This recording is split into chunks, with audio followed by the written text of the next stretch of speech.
आपण बघत आहात डिजिटल इंडियाचे डिजिटल न्यूज. ठाम मत मराठी न्यूज. परशामळ कुंभरेश परिसरातील वर्धमान कॉटेज शिंकिंगला विरोध करणाऱ्यांवर कारवाई करा, शेतकऱ्यांची मागणी. परशामळ तालुका शिंदखेडा येथील वर्धमान कंटेनर जिंकिंग प्रकल्पाला शेतकरी व ग्रामस्थांनी तीव्र विरोध दर्शविला आहे. या संदर्भात ग्रामस्थ व शेतकऱ्यांनी शिंदखेडा येथील जिल्हाधिकारी कार्यालयात निवेदन सादर केले आहे. निवेदनात नमूद करण्यात आले आहे की सदर वर्धमान कॉटेज जिंकिंग 2018 पासून सुरू असून आजपर्यंत जिंकिंग प्रक्रियेमुळे कोणताही त्रास किंवा प्रदूषण झाल्याचा अनुभव शेतकरी व ग्रामस्थांना आलेला नाही. मात्र गेल्या काही दिवसांपासून काही व्यक्तींकडून जिंकिंग प्रकल्पाविरोधात खोट्या व दिशाभूल करणाऱ्या तक्रारी दाखल केल्या जात असून यामागे कोणताही ठोस आधार नसल्याने ग्रामस्थांचे म्हणणे आहे. या जिंकिंग प्रकल्पामुळे परिसरातील अनेक शेतकऱ्यांना रोजगार उपलब्ध होत असून स्थानिक अर्थव्यवस्थेला देखील हातभार लागत आहे.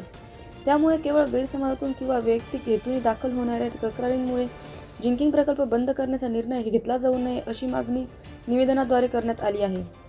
दरम्यान 16 डिसेंबर 2025 रोजी परशामळ कुंभरेज ग्रामपंचायतीने या प्रकरणी ठराव मंजूर केलेला असून शेतकरी व ग्रामस्थांच्या हिताचा विचार करून योग्य निर्णय घ्यावा अशी विनंती प्रशासनाकडे करण्यात आली आहे. या निवेदनाची माहिती महाराष्ट्राचे मुख्यमंत्री, पालकमंत्री, जिल्हाधिकारी तसेच तहसीलदार यांना देण्यात आली असून प्रशासनाकडून आता कोणता निर्णय घेतला जातो याकडे परिसरातील नागरिकांचे लक्ष लागले आहे. ठाम मत मराठी न्यूजसाठी सोपान दस्ते, धुळे.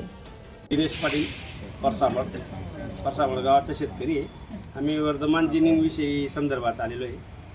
त्या जिनिंगला काही लोक विरोध करत आहे म्हणून आम्ही सर्व शेतकरी इथं आलेलो आहे. कारण शेतीपूरक व्यवसाय असल्यामुळे ती बंद झाल्यावर शेतकऱ्यांना त्रास होणार आहे. यापूर्वी आम्ही 5-7 वर्षापूर्वी आम्हाला लांब जावं लागायचं कापूस विकायला.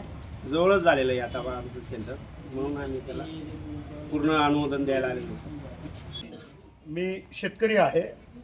आज वर्धमान कॉटेक्स शिंदखेडा येथील काही 1-2 लोकांनी, जवळच्या कॉलनीमधल्या लोकांनी काहीतरी त्यांना मिळावं, काहीतरी भेटावं म्हणून त्यांनी काहीतरी विरोधात कामं त्या जिनिंगविषयी चालू केलेले आहेत. तर आज आमच्या असंख्य अशा हजारो शेतकऱ्यांची आज जी जिनिंग आहे, आज आम्हाला अगोदर 100 किलोमीटर माल घेऊन जावा लागत होता. आज आम्ही अवघ्या 14-15 किलोमीटरवरती माल घेऊन जातोय. आज आमच्या सर्व शेतकऱ्यांची तिथं सोय होत आहे आणि विनाकारण ते 1-2 लोक जे आहेत ते विनाकारण त्रास देत आहेत.